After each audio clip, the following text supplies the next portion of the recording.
Hi and welcome back to another quick guide. Today I'll teach you how to end a task in Task Manager. Task Manager allows you to monitor and manage the programs and processes running on your Windows computer. If an application becomes unresponsive or used too many system resources, you can end its task to close it immediately.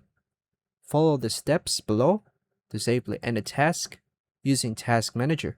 To begin, turn on your Windows computer and sign in.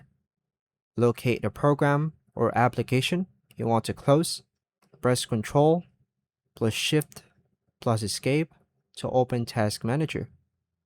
Select the Processes tab, then review the list of running apps and background processes.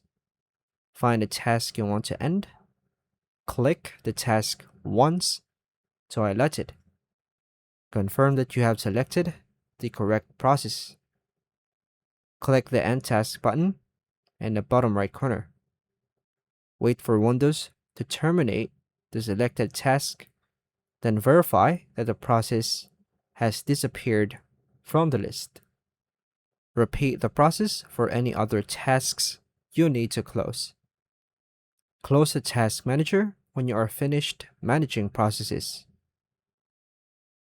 And that's all for now, folks. Thank you for watching.